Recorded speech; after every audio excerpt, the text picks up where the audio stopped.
Hello दोस्तों, पवन teaching centre में आपका स्वागत है। पेन पेपर हाथ में है और 10वीं के प्रीवियस ईयर के क्वेश्चन साथ में हैं, तो बने रहे पवन टीचिंग सेंटर के साथ, पढ़ते रहें, यूँ आगे यहाँ से बढ़ते रहें। जैसा कि आपको दिखाई दे रहा होगा, पवन टीचिंग सेंटर 2022 का में क्वेश्चन जो पूछे गए हैं उस सारे क्वेश्चन ऑब्जेक्टिव क्वेश्चन का हम लोग आज सॉल्यूशन करने वाले हैं। पहला चैप्टर ऑब्जेक्टिव क्वेश्चन, चैप्टर का क्या नाम है सर? वास्तविक संख्या, इंग्लिश में कहते हैं रियल नंबर। इसके बारे में हम लोग क्या करेंगे? जानने का प्रयास करेंगे। जानने का प्रयास नहीं करेंगे, हम इसके बारे में जानेंगे। अगर इसके लिए हमको हर एक क्वेश्चन को पढ़ के 2022 में जो क्वेश्चन पूछा गया है उसी प्रकार से हम लोग देखें 2020 में 21 में पूछा गया, 2020 में पूछा गया, 19 में पूछा गया, 18 में, 17 में, इस तरीके से 10 साल के क्वेश्चन जो ऑब्जेक्टिव क्वेश्चन वो सारे हम लोग बनाएंगे, प्रीवियस ईयर का क्वेश्चन। उसके बाद हम लोग लघुत्तरी बनाएंगे। लघुत्तरी का वीडियो अपलोड भी है, वहाँ पर भी जाके आप क्वेश्चन बना सकते हैं। उसके बाद हम लोग दीर्घोत्तरी के बनाएंगे। यानी कहने का मतलब हम लोग इसी तरीके से सिलसिला चलते रहेगा और हम लोग इसी तरीके से एक समय आएगा एग्जाम के पहले ही हम लोग सारे चैप्टर का क्वेश्चन, प्रीवियस ईयर क्वेश्चन को सोल्यूशन कर लेंगे। अगर आप इस चैनल पर नए हैं तो चैनल को सब्सक्राइब करना ना भूलें और वीडियो को लाइक करना ना भूलें। यहाँ से मैं आपको बताता हूँ, आपके लिए मैं इतना मेहनत कर रहा हूँ। अगर आप क्या करें, वीडियो को लाइक कर दें, शेयर कर दें और सब्सक्राइब कर दें, या किसी एक दोस्त के साथ, सिर्फ एक दोस्त के साथ भेज दें, तो मेरा मेहनत मानेगा कि मेरा मेहनत क्या हो गया, सफल हो गया। हम लोग आप देखेंगे जैसा कि दिख रहा होगा आपको, पहला क्वेश्चन सारा प्रीवियस ईयर क्वेश्चन का कलेक्शन है। टाइप नहीं हो पाया तो लिखा हुआ है, हैंड राइटिंग में ही आपको दिखाते हैं, सबका हम लोग सोल्यूशन करेंगे। सबसे पहला क्वेश्चन हम लोग देखते हैं। करा पहला क्वेश्चन, निम्न में कौन सी सबसे छोटी प्रकृत संख्या है? ऑप्शन दिया हुआ है, इस सभी ऑप्शन में सबसे छोटी प्रकृत संख्या कौन है? तब सबसे पहले हम जानेंगे कि प्रकृत संख्या है क्या। एकदम प्रीवियस, एकदम जीरो लेवल से सॉल्यूशन भी आपको होगा। प्रीवियस प्रकृत संख्या है क्या, तो हम लोग पहले जानेंगे प्रकृत संख्या क्या है। तो हम जानते हैं प्रकृत संख्या को इंग्लिश में कहते हैं नेचुरल नंबर। कौन नंबर? Natural number. कौन संख्या? प्राकृत संख्या। तो समझेंगे गिनती से जो संख्या स्टार्ट होता है, अगर इसको बढ़िया से जानना चाहते हैं तो कमेंट बॉक्स में लिंक दिया हुआ है, लिंक एक्टिव का, वो लिंक पर जाकर, डिस्क्रिप्शन बॉक्स में भी लिंक दिया हुआ, कमेंट बॉक्स में भी लिंक दिया हुआ, प्रकृत संख्या के रियल नंबर के चैप्टर का जो वीडियो बना हुआ उसको भी जाकर आप देख लीजिएगा तो आपको समझ में आ जाएगा। तो प्रकृत संख्या किसको कहते हैं? वह संख्या जो गिनती से वस्तु को गणना से स्टार्ट हो उसे प्रकृत संख्या कहते हैं। जैसे सर 1, 2, 3, 4, 5, 6, 7, 8, 9 सारा प्रकृत संख्या कहलाएगा। तो क्वेश्चन का निम्न में से कौन सबसे छोटी प्रकृत संख्या? तो सबसे छोटी प्रकृत संख्या कौन है सबसे? तो सबसे छोटी प्रकृत संख्या 1 है। अगर आपसे क्वेश्चन ऐसे भी पूछ सकता है तो सर ऑप्शन में हमको दिखाई दे रहा है ऑप्शन नंबर सी, तो ऑप्शन नंबर, इसका आंसर क्या हो जाएगा? Right answer option number C होगा। इसका 1 का, यानी कि 1 का आंसर हो जाएगा सी। प्रकृत संख्या क्या है? 1 है।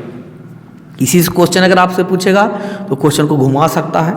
क्वेश्चन कहेगा कि निम्न में से कौन सी सबसे छोटी सम प्रकृत संख्या है? तो सम संख्या 2 है और सबसे छोटा है, तो इसलिए प्रकृत कहलाएगा। विषम सबसे छोटा कह देगा तो कौन हो जाएगा? 3 कह देगा। क्वेश्चन ऐसे भी क्वेश्चन सकता है, निम्न में से 3 लगातार प्रकृत संख्याओं का एलसीएम क्या होगा? तब प्रकृत संख्या 1, 2, 3, इन तीनों का एलसीएम ले लेंगे तो क्या हो जाएगा? 3 दूना 6, इसका एलसीएम क्या हो जाएगा? 6। इस तरीके से भी पूछे जा सकते हैं क्वेश्चन। तो किसी तरीके से क्वेश्चन पूछे प्रकृत संख्या से, उम्मीद करते हैं कि आपको समझ में भी आ गया होगा और बन भी जाएगा आपका। हम लोग अगले प्रश्न की ओर चलते हैं। अगला प्रश्न कर रहा प्रश्न संख्या 2, निम्नलिखित में कौन सी परिमेय संख्या है? प्रश्न संख्या कितना है? 2 है। कौन सी प्रकृत निम्नलिखित में कौन सी परिमेय संख्या? परिमेय संख्या का परिभाषा क्या होता है?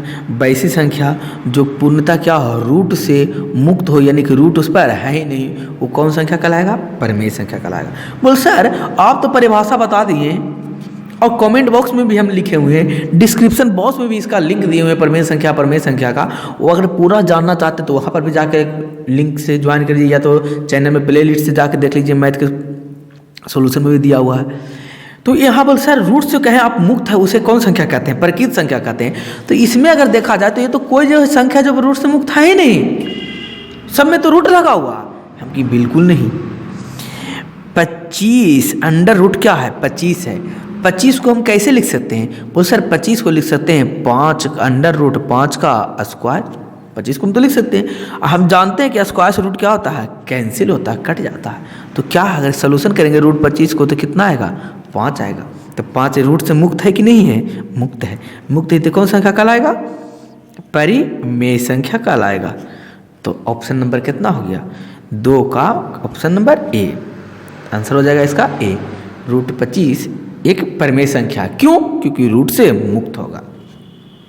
थोड़ा स्लो चल रहे हैं क्योंकि आगे चलेंगे 2021 में 22 में चल रहे हैं, स्टार्टिंग वाला ऑब्जेक्टिव है। फिर चलेंगे 20 वाला ऑब्जेक्टिव चलेंगे, 21 वाला चलेंगे तो स्पीड बढ़ जाएगा, क्योंकि यही क्वेश्चन फिर बार बार आने लगेगा। अब बार बार आने लगा तो हम लोग स्पीड को अपने आप ही क्या कर देंगे? बढ़ा देंगे। आगे हम लोग चलते हैं। आगे कह रहा है प्रश्न संख्या 3। कौन संख्या? प्रश्न संख्या 3। यह गरीबों का सलाड। ये देखिए दोस्तों, आपसे एक ही रिक्वेस्ट है कि अपने हर एक साथी को जो क्लास 10th में पढ़ रहे हैं उनको ये वीडियो ज़रूर शेयर करें एक बार मेरे लिए। चलिए हम लोग आगे चलते हैं। प्रश्न संख्या 3 में करा निम्नलिखित में से कौन सी अपरिमेय संख्या है? अब अपरिमेय संख्या क्या होता है, जिसके बारे में हम लोग को क्या करना है? जानना पड़ेगा। तो अपरिमेय संख्या का बहुत 3 तरीका या 4 तरीका से अपरिमेय संख्या को परिभाषित किया जा सकता है। कैसे? सबसे पहला अपरिमेय संख्या क्या होगा? जो रूट से मुक्त ना हो। तो देखते हैं इसको पहले ऑप्शन से हम लोग छाटने का, पहले आंसर चाहते हैं कि आप सोल्यूशन कर लगाते हैं, तो पहले हम इसका रूल बताते हैं। वैसी संख्या परिमेय संख्या कहलाएगी जो क्या हो? रूट से मुक्त ना हो, सबसे पहला रूल। दूसरा क्या कहलाएगा? वैसी संख्या जो पहला जो कहलाएगा वैसी संख्या जो रूट से मुक्त ना हो। तो देखते हैं इसमें रूट से मुक्त कौन कौन नहीं है। तो सर ये तो रूट है ही नहीं। चलते हैं ऑप्शन नंबर बी में चलते हैं। ऑप्शन नंबर बी कह रहा 16। हम जानते हैं 16 किसका स्क्वायर होता है? 4 का स्क्वायर होता है। स्क्वायर से रूट कैंसिल, कितना बचा? 4। रूट से क्या है? मुक्त है, यानी कि कौन संख्या है? परिमेय संख्या।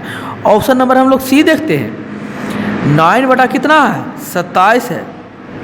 अगर इसके बारे में परिमेय संख्या में जानते हैं, कमेंट बॉक्स में मैं बार बार कर रहा हूँ और डिस्क्रिप्शन बॉक्स में लिंक दिया हुआ है, उसमें जाके परिमेय अपरिमेय के बारे में जान लीजिए बढ़िया से। देखते रूट से मुक्त है या नहीं। 3 का स्क्वायर 9 और 27 है। 27 किसका स्क्वायर है? किसी का स्क्वायर नहीं। 27 जो 27 किसी का स्क्वायर नहीं, तो इसमें रूट रहेगा, इसमें रूट रहेगा। स्क्वायर से रूट कट गया, यानी कि क्या हो गया? 3 बटा कितना? 27। ऑप्शन नंबर क्या है? तीसरा हम देखते हैं option number C, option number D. Option number D है √5 गुने √5। तो क्या हो जाएगा? √5 का स्क्वायर, स्क्वायर से रूट कैंसिल, कितना आ गया? 5 आ गया। ये भी कुछ ही है। बस सर ऑप्शन नंबर ए तो आप छोड़ दिए। हम लीजिए ऑप्शन नंबर ए में था रैकरिंग था, इसलिए नहीं छोड़ दिए थे इसे। रैकरिंग है तो 1.3 पर पावर 1, सॉरी रैकरिंग। तो बताइए आप देखिए ये रूट से पहले तो मुक्त नहीं है, ये हमको पता नहीं है। मान लीजिए सपोर्ट कीजिए हमको पता नहीं है, तो क्या कीजिएगा आप इस हालत में? आप तो इस हालत में करना है सबसे पहले आप देखना कि कौन रूट से मुक्त नहीं थी। रूट से मुक्त नहीं था, आंसर टिक आँख बंद कीजिए और टिक मार दिया, ऑप्शन नंबर सी इसका आंसर होगा। बोल सर इसका मतलब क्या हो गया? अब इसका मतलब यह हो गया कि जिस पर रैकरिंग है वह कौन संख्या कहलाता है? परिमेय संख्या कहलाता है। क्लियर है? उम्मीद करते हैं आपको समझ में आया होगा। ऑप्शन नंबर 3 का हो गया कौन? Answer C. उसी प्रकार हम लोग प्रश्न संख्या कहाँ चलते हैं? 4 की ओर बढ़ते हैं। प्रश्न संख्या 4 क्या कह रहा है, जिसके बारे में हम लोग क्या करते हैं? जानते हैं, देखते हैं। प्रश्न संख्या 4 का क्या डिमांड है? कह रहा है यदि P और Q 2 अभाज्य संख्या हो तो उसका मसा क्या होगा? अब सवाल आया कि सर ये अभाज्य संख्या क्या है, जो हमको बताइए। अगर जानते हैं तो कोई दिक्कत नहीं है, नहीं जानते हैं तो अभाज्य संख्या उसको कहते हैं। कौन संख्या? अभाज्य संख्या जिसका गुणनखंड सिर्फ कितना हो? 1 हो, इट सेल्फ यानी कि खुद हो, स्वयं। बोल चाहिए सर हम देखते हैं एक ना तो भाज्य संख्या नहीं तो अभाज्य संख्या है। चलते हैं 2, तो 2 क्या 1 से कटता है? हाँ, पूर्ण विभाजित है। दुनिया का कोई भी नंबर 1 से कटता है, स्वयं से यानी 2 से भी कट रहा है, तो कौन संख्या हो गया? अभाज्य संख्या होगा। 3 भी 1 ही से कटता है, स्वयं से, ये भी अभाज्य संख्या हो गया। 4 ये 1 से कट रहा है, 2 से कट रहा है और 4 से, ये 2 से ज़्यादा हो गया, तो कटेगा? नहीं कटेगा। तो सर इसका मतलब अभाज्य संख्या के क्या हम समझे? अभाज्य संख्या कैसे समझना है कि वैसी संख्या जो एक से कटे और स्वयं से, यानी कि कितना से कटे? दो से, यानी हम दो हमारे, कहा हम दो हमारे दो बाकी को रहने दो। कहने का मतलब हुआ कि हम दो हमारे दो बाकी के रहने दो, यानी हम हैं सिर्फ किससे कटेंगे? दो ही से कटेंगे और सिर्फ दो ही से कटेंगे, बाकी को रहने दो। वही क्या कहलाएगा? अभाज्य संख्या। यानी हमेशा अपने से स्वयं से विभाजित हो, किसी तीसरे नंबर से विभाजित ना हो, वह कहा था अभाज्य संख्या। अब चलते हैं क्वेश्चन की ओर। कह रहा यदि P और Q दो अभाज्य संख्या हो तो उसका मसा क्या होगा? मसा का मतलब होता है HCF। आपको जहाँ जानकारी होगा तो आप मसा का मतलब जानते हैं, HCF होता है मसा। और दोनों अभाज्य संख्या, तो पहला देखते हैं अभाज्य संख्या कितना है? 2 है, और दूसरा 3 लेते हैं। दोनों को क्या निकालते हैं? HCF, यानी कि 2 से भागा देते हैं कितना में? 3 में। सबसे सरल विधि है, जन्मसिद्ध अधिकार है ये विधि से। 2 एकम 2, कितना बचा? 1। फिर इस तरीके से भागा देंगे, 2 बार में कट गया, पुनः पूरा कट जाता है तो यह HCF कहलाता है। कितना आया? 1 आया। बोल सर 2 ना रहे, 2 3 छोड़ के दूसरा अंक रहे, तो ले लीजिए अभाज्य संख्या होना चाहिए। तो हम 3 लेते हैं, 4 नहीं 5 अभाज्य संख्या है, तो 5 से भागा देते हैं। 3 से भागा किस में? 5 में। 3 एकम 3, कई बार? 2 बार बचा गया, 2 लगा, फिर 3 यहाँ पर आया, तो 2 एकम 2, कितना बचा? 1 बचा। फिर लगेगा ही कितना? 2 बार में। 2 बार में पढ़ेंगे तो पूरा पूरा कट गया। HCF कितना हुआ? 2 और 5 का भी HCF 1 आया। उसी प्रकार से 2 और 3 का भी HCF क्या आया? 1 आया। यानी किसी भी दो अभाज्य संख्याओं का HCF निकालेंगे तो क्या उसका हमेशा मान क्या होगा? 1 होगा। तो इसका आंसर हम लोग देखते हैं, 4 का आंसर क्या हो जाएगा? यदि P और Q तो अभाज्य संख्या हो तो उनका मसा क्या होगा? हमेशा 1 होगा। यानी कि आंसर हो गया 4 का क्या हो गया? A हो गया। उम्मीद करते हैं आपको समझ में आ रहा होगा। यदि आपको समझ में आ रहा तो जरूर वीडियो को लाइक और शेयर सब्सक्राइब करना ना भूलें। प्रश्न संख्या क्या चलते हैं? 5 में चलते हैं। प्रश्न संख्या 5 का रहा कि रैंकिंग वाला क्वेश्चन है। कह रहा है 0 1 3 पर पावर रैंकिंग। इसको सॉल्व करके बताओ क्या होगा। क्वेश्चन हमको कहा 0.13 पर क्या है? रैंकिंग है। इसको सॉल्व करके बताओ क्या होगा। तो हम लोग सॉल्व करते हैं, देखते हैं कि रैंकिंग क्या होगा। यहाँ पर है 2 अंक। रैंकिंग हटाने का नियम क्या होता है? जय अंक पर रैंकिंग है, जय अंक पर क्या है? रैंकिंग है, उतना ही नीचे में क्या होना चाहिए? 9 होना चाहिए। रूल है, जय अंक पर रैंकिंग है उतना ही नीचे में क्या होना चाहिए? 9 होना चाहिए। 2 तो कै अंक पर रैंकिंग है? 2 अंक पर रैंकिंग है, इसको हटाना है तो नीचे में कितना आ जाएगा? 9। 2 को आ जाएगा 9। तो इसका आंसर कितना हो जाएगा? 13/9 होना चाहिए। ऑप्शन नंबर कौन दिखाई दे रहा होगा? Option number C. यहाँ राइट आंसर हो जाएगा ऑप्शन नंबर सी। उसी प्रकार क्वेश्चन नंबर क्या है? 6 18 तथा 72 का मासा ज्ञात करें। ये भी क्वेश्चन है यार, ये तो एकदम आप लोग तो नॉर्मल बता सकते हैं। कितना? 18 72 का HCF निकालिए। ये तो सिंपल तरीका से 18 बोल सर 18 से भागा देंगे कितना? 72 में। 18 का 18 दिया 4 18 4 72, पूरा पूरा क्या हो गया? कट गया। HCF कितना आया? 18 आया पूरा पूरा। तो कितना हो गया? 18 तथा 72 का मासा लघु, तब मासा कितना हो जाएगा? 18 होगा। तो 6 का आंसर कितना हो जाएगा? 1 हो जाएगा। उसी प्रकार से क्वेश्चन नंबर कितना हम लोग 7 चलते हैं। 7 में कह रहा है कि √12 का परिमेयकरण गुणांक क्या होगा? √12 का परिमेयकरण गुणांक क्या होगा जिसके बारे में जानते हैं। तो क्या ऑप्शन नंबर पहला हम दिया √3, √2, √6 और 12√3। तो देखते हैं इसका सोल्यूशन करते हैं कि √12 का परिमेयकरण क्या होता है। तो देखते हैं। बोल सर परिमेयकरण कहते हैं किसको? जो हमको बताइए। तो जो संख्या रहे उसको गुना, ऊपर से वैसी गुना और नीचे में भी कैसी उतना से गुना, ये क्या कहलाता है? परिमेयकरण कहलाता है।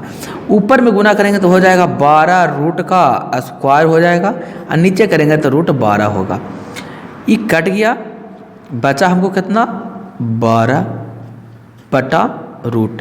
√12 को भी हम चाहें तो तोड़ सकते हैं। 4 तिया 12, 4 तिया 12 तोड़ें तो तो इसको लिख सकते हैं 12/√2 का स्क्वायर गुने कितना, √3। स्क्वायर से रूट कट गया तो क्या बचा, 12/2 इंटू √3। क्या ये ऑप्शन में है?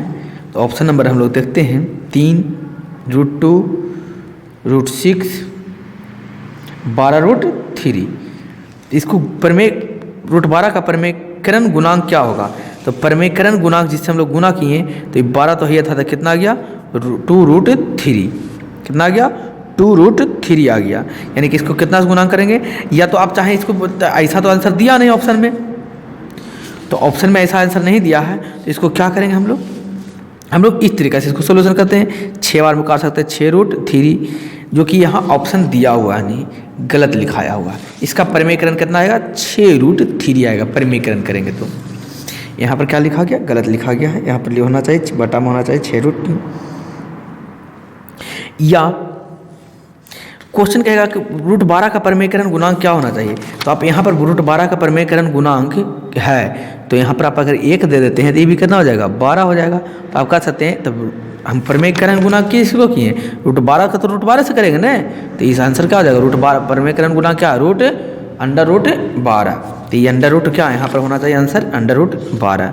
यहाँ पूरा सोल्यूशन करने की इसको जरूरत भी नहीं है। क्यों नहीं जरूरत है, क्योंकि कहा पूछा पढ़ने के मैंने गुणांक है, तो कौन है, √12 का परमेकरण गुणांक √12 होगा। √6 का परमेकरण गुणांक क्या होगा, √6 होगा। √5 का परमेकरण गुणांक क्या होगा, √5 होगा, क्योंकि उसी संख्या से ऊपर नीचे गुना होता है, उसी को परमेकरण कहते हैं। क्वेश्चन नंबर लोग देख रहे हैं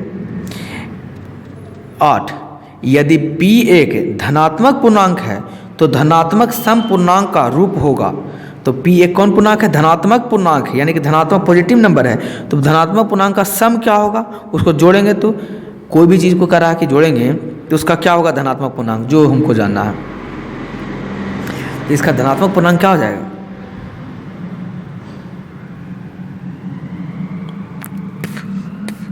सम। तो ये तो पूर्णांक है ही, अगर सम, तो सम का इसमें कौन है, 2 है, 2 सम संख्या, इसलिए क्या होगा, ई ऑप्शन नंबर ए हो जाएगा, 8 का ए हो जाएगा।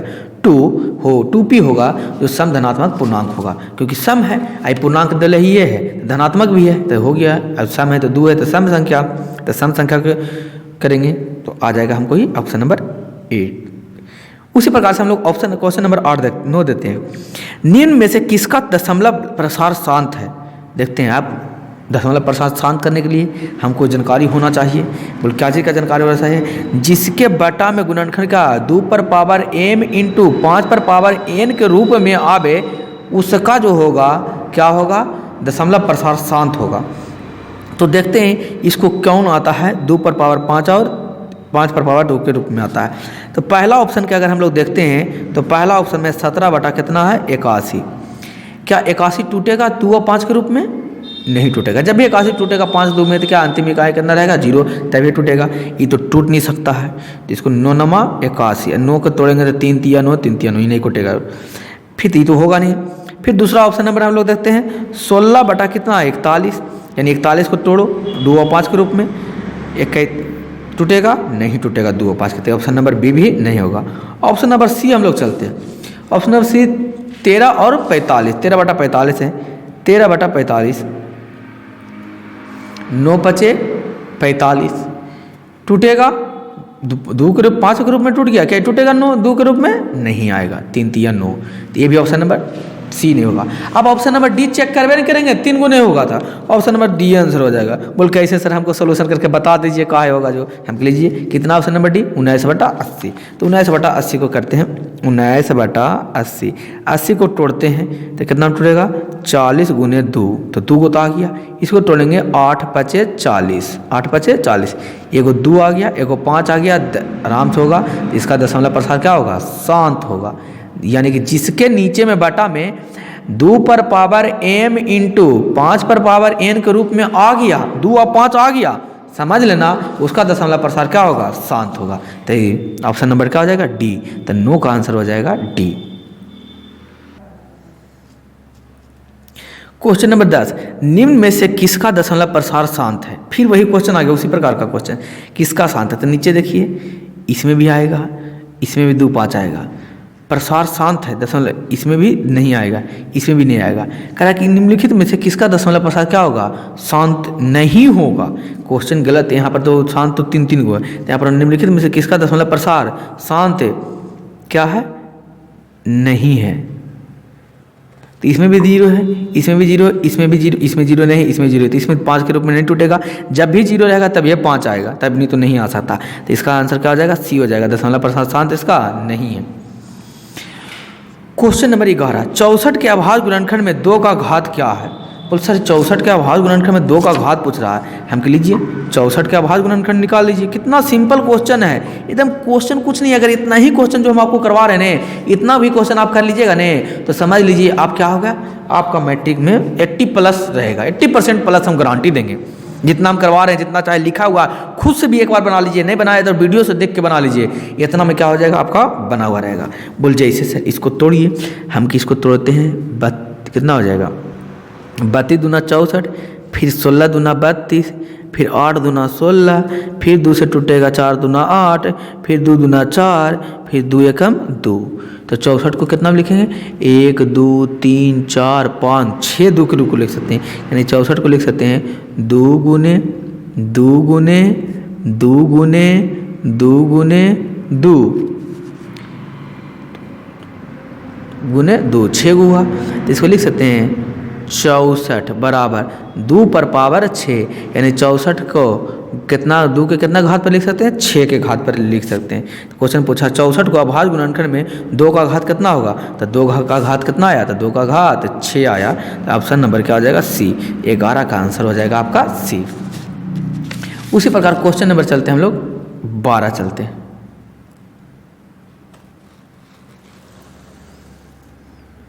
क्वेश्चन हम लोग चलते हैं 12 नंबर, चलते हैं 12 क्या करा महत्तम समवर्तक P और Q गुना लघुत्तम समवर्तक P और Q बराबर क्या होता है। तो इसका देखिए क्या होता है, लघुत्तम समवर्तक P एंड Q रहेगा, लघुत्तम समवर्तक P एंड Q रहेगा। पर मैं इसके किसके बराबर होगा, जिसके बारे में हम लोग क्या करते हैं, जानते हैं। अगर LCM इंटू HCF है, कह दिया महत्तम समवर्तक कितना है, P या Q है, तो गुना लघुत्तम समवर्तक क्या रहा है, PQ, तो क्या हो जाएगा, P इंटू Q हो जाएगा। सिंपल सा तो है, कुछ चीज़ में दिमाग में नहीं लगाना है, P इंटू Q हो जाएगा। क्या कि HCF PQ में कोई दिया हुआ, लघुत्तम में PQ में PQ का लघुत्तम LCM दिया हुआ, और PQ का क्या दिया हुआ, HCF और LCM दिया हुआ। तो LCM गुने HCF बराबर क्या होता है, दोनों संख्याओं का योग होता है, तो दोनों को गुना कर दिया P इंटू Q, तब 12 का क्या हो गया, 1 हो गया।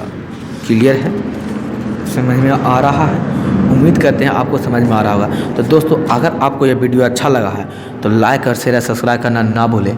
हम आपको और दे देते हैं क्वेश्चन, इस क्वेश्चन को क्या कीजिएगा, देखिएगा और क्या कर लीजिएगा, बना लीजिएगा। उसके बाद इसको हम कल क्या करेंगे, वीडियो और इसका अपलोड करेंगे, बना के एक सोल्यूशन करके हम आपको क्या करेंगे, दिखाएंगे। अगर अच्छा लगता है तो वीडियो को लाइक और शेयर सब्सक्राइब करना ना भूलें। बने रहे पवन टीचिंग सेंटर के साथ, पढ़ते रहिए, आगे बढ़ते रहें। अंत में मैं आपको यही कहूँगा, छोटे को प्यार करें, बड़े को सम्मान करें, अपना व्यक्तित्व इस तरीक़ा से कायम रखें कि आपके साथ रह रहे स्त्री भी सुरक्षित महसूस कर सके। तो अंत तक आपको वीडियो देखने के लिए धन्यवाद। अगर आपको इसमें और कुछ इम्प्रूवमेंट चाहिए तो मुझे कमेंट बॉक्स में लिख के बता सकते हैं, क्योंकि इसके पहले मैंने ऐसा वीडियो नहीं बनाया था मैथ का सोल्यूशन, अब बना रहा हूँ। तो कोई भी प्रॉब्लम हो तो स्टार्टिंग में पता है, आपको भी पता है स्टार्टिंग में दिक्कत होता है, तो हमें भी स्टार्टिंग करने में दिक्कत हो रहा था थोड़ा सा, इसलिए टाइम भी लग रहा था। तो बना तो दिए हैं, अगर किसी प्रकार के है तो नीचे कमेंट बॉक्स में लिख के मैं बता सकते हैं इसमें क्या क्या मैं सुधार लाऊं। और हमको पता है, आपको भी पता है, धीरे धीरे जब बनाते रहेंगे 5-10 वीडियो बनाने में इस तरीके से दिक्कत होगा, फिर 10 वीडियो के बाद फिर थोड़ा सा बनाना आसान हो जाएगा। तो उम्मीद करते होंगे कि आपको वीडियो अच्छा लगा होगा। तो बस इतना ही कहेंगे, लाइक और शेयर सब्सक्राइब करना ना भूलें। बने रहें, फिर हम लोग कल मिलते हैं अगले वीडियो में, फिर अगले क्वेश्चन के साथ मिलेंगे। हम लोग आज क्वेश्चन नंबर कहाँ तक कर चुके हैं, 12 तक कर चुके हैं। कल से 13 से आगे बढ़ेंगे। इस तरीक़े से हम 13 से कल हम लोग पूरा 2022 का ऑब्जेक्टिव खत्म हो जाएगा। इसी प्रकार 2021 का ऑब्जेक्टिव कर देंगे, और थोड़ा स्पीड बढ़ जाएगा तो एक दिन में 1 साल 2 साल का ऑब्जेक्टिव पूरा खत्म कर देंगे। इसी प्रकार लघु उत्तरीय, दीर्घ उत्तरीय भी हम लोग करेंगे। तो बने रहे पवन टीचिंग सेंटर के साथ।